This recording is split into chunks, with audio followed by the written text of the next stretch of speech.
16 लाख करोड़ रुपए की कंपनी किसने बनाई? अंबानी फैमिली ने। चलिए आज बात करते हैं इंडिया के ऐसे एक कंपनी के बारे में जो लार्ज कैप नहीं बल्कि मेगा कैप वाले सेक्टर में आती है। मैं बात कर रहा हूं रिलायंस इंडस्ट्रीज लिमिटेड के बारे में। मैं आदित्य अयंगार स्वागत करता हूं आपका मास्टर द मार्केट में एंजल वन की सीरीज, जो यहां हर संडे सारे कॉम्प्लेक्स फाइनेंशियल टॉपिक्स को सिंप्लीफाई करती है ताकि आप एक इन्फॉर्म्ड इन्वेस्टमेंट डिसीजन ले सके। तो चलिए आज बात करते हैं रिलायंस इंडस्ट्रीज के बारे में कि इस कंपनी का फ्यूचर कैसा रहने वाला है। लेकिन शुरुआत करने से पहले हमारे YouTube चैनल को सब्सक्राइब करना ना भूलें और बेल आइकन दबा लें ताकि आप आगे जाकर ऐसे वीडियोस मिस ना करें। देखिए रिलायंस इंडस्ट्रीज जो है वो मेनली पेट्रोकेमिकल्स बिजनेस से कमाता है। इनके जो 57% है सेल्स के, वो ऑयल टू केमिकल्स वाले बिजनेस से आते हैं। इनकी जो कैपेसिटी है प्रोसेस करने की इस तेल को, वो 1.4 मिलियन बैरल्स की है पर डे। कंपनी के इंडिया में मल्टीपल प्लांट्स है जो ऑयल प्रोसेस कर सकते हैं। लेकिन आप अब एक बात समझ गए होंगे कि ऑयल प्रोसेसिंग में कोई ज्यादा ग्रोथ पोटेंशियल नहीं है। लेकिन ऐसा क्यों? देखिए सबसे पहला, क्रूड ऑयल जो होता है उसकी प्राइस बहुत वॉलेटाइल होती है। जब क्रूड ऑयल की प्राइस ऊपर नीचे होती है, रिलायंस के प्रॉफिट्स भी उसी के हिसाब से चलते हैं। सिर्फ यही नहीं बल्कि जो ऑयल रिफाइनरी बिजनेस होता है वो बहुत ही एसेट हैवी बिजनेस होता है। इसको मेंटेन करने बहुत ज्यादा पैसे लगाने पड़ते हैं। और आप ये भी जानते हो कि ऑयल बिल्कुल भी सस्टेनेबल नहीं है। मतलब किसी ना किसी दिन तो हमको रिन्यूएबल सोर्सेस ऑफ एनर्जी पर ही स्विच करना पड़ेगा। तो लॉन्ग रन के हिसाब से ऑयल एक फास्ट ग्रोइंग सेगमेंट बिल्कुल नहीं है, और ये बात रिलायंस भी जानता है। इसीलिए रिलायंस के जो की ग्रोथ ड्राइवर्स है वो दूसरे दो सेक्टर्स है। सबसे पहला है रिटेल और दूसरा है डिजिटल। करेंटली रिलायंस के रेवेन्यूज का 23% रिटेल सेक्टर से आता है और 11% उनके डिजिटल ऑपरेशन से।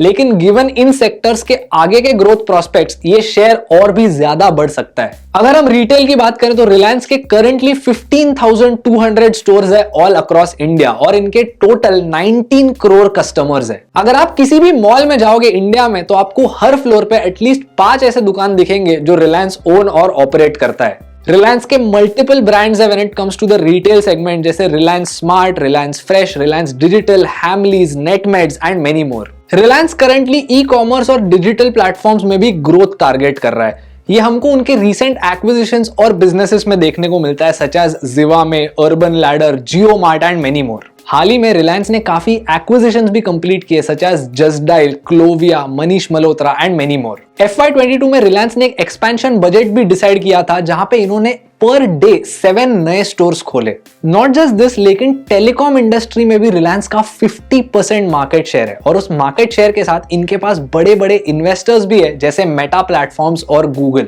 लेकिन इतने सारे एडवांटेजेस होने के बावजूद रिलायंस का जो रिटर्न ऑन कैपिटल है वो सिर्फ 9.4% है। ऐसा क्यों? इसके पीछे एक बड़ा रीजन है, दैट इज रिलायंस बहुत सारी जगहों पर इन्वेस्ट करता है। टिपिकली जब एक कंपनी अलग अलग बिजनेस ऑपरेशंस में इन्वेस्ट करती है तो there is a high chance of misallocating capital. ये चीज कॉन्ग्लोमरेट्स में बहुत कॉमन होती है। देखिए टिपिकली जब एक कंपनी मल्टीपल जगहों पर अपने पैसे इन्वेस्ट करती है और अगर वो जगह अनरिलेटेड हो तो उस कंपनी का कैपिटल एलोकेशन थोड़ा गलत हो सकता है, यानी कि वो अपने पैसों को सबसे बेस्ट यूज पर शायद नहीं डाल रहे हो। जैसे रिलायंस के केस में अगर आप देखोगे तो रिलायंस का रिटेल बिजनेस भी है और पेट्रोकेमिकल बिजनेस भी है। ये बहुत ही ज्यादा अलग बिजनेसेस है, तो यहाँ पे मिसमैनेजमेंट की वजह से रिटर्न्स कभी कभी कम हो सकते हैं। लेकिन करंटली कंपनी के रिटेल और डिजिटल बिजनेस में ग्रोथ होने की वजह से ये जो रिटर्न ऑन कैपिटल वाला नंबर है वो हमको आगे जाके थोड़ा बढ़ता हुआ भी दिख सकता है। कंपनी ने अपने शेयर होल्डर्स को भी सिर्फ 8.4% का रिटर्न ऑन इक्विटी दिया है। काफी मैच्योर कंपनीज में भी आपको 12 to 14% का नंबर दिख सकता है, तो in this case it is not very impressive. Company का डेट टू इक्विटी रेशियो भी सिर्फ 0.4x है। अब देखिए डेट होना भी एक अच्छी चीज होती है। टिपिकली एक कंपनी जब अपना डेट इंक्रीज करती है तब वो अपने शेयर होल्डर्स को ज्यादा रिटर्न कमा के दे सकती है, अगर वो कंपनी अच्छे से प्रोडक्ट्स बेच पा रही है और कैश जनरेट कर पा रही हो तो। अब देखिए ये कैसे होता है, इस पर तो हम डिटेल में नहीं जाएंगे, लेकिन सिर्फ इतना नोट कर लीजिए कि अगर एक कंपनी डेट इंक्रीज करती है तो उस कंपनी का रिटर्न ऑन इक्विटी भी ऊपर जाता है। So keep in mind that very little debt is also not a good thing.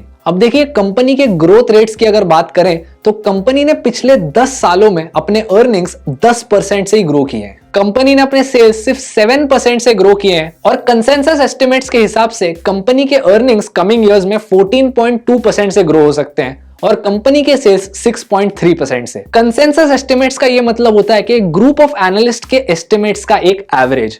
अब देखिए जो सारे ग्रोथ रेट्स है वो ऑयल इंडस्ट्री में अबव एवरेज है, लेकिन अगर आप इसको पूरे मार्केट से कंपेयर करें तो इन दैट केस वो बिलो एवरेज है। एनीवे रिलायंस का फ्यूचर क्या कहता है ये हेवीली उनके रिटेल और डिजिटल ऑपरेशंस पर डिपेंड करेगा। आपने रिलायंस में पैसे इन्वेस्ट किए हैं या नहीं ये आप हमें कमेंट्स में बताइए, और पिन्ड कमेंट्स से हमें ये भी बताइए कि आप अगले हफ्ते कौन सा वीडियो देखना पसंद करेंगे। अगर आपको इस वीडियो से कोई भी नई चीज सीखने को मिली तो इसको लाइक कीजिए और हमारे चैनल को सब्सक्राइब कीजिए और बेल आइकन दबा लीजिए ताकि आप आगे ऐसे वैल्यूएबल वीडियोस मिस ना करें। मैं आपको मिलूंगा अगले वीडियो में, तब तक के लिए कीप लर्निंग, कीप इन्वेस्टिंग।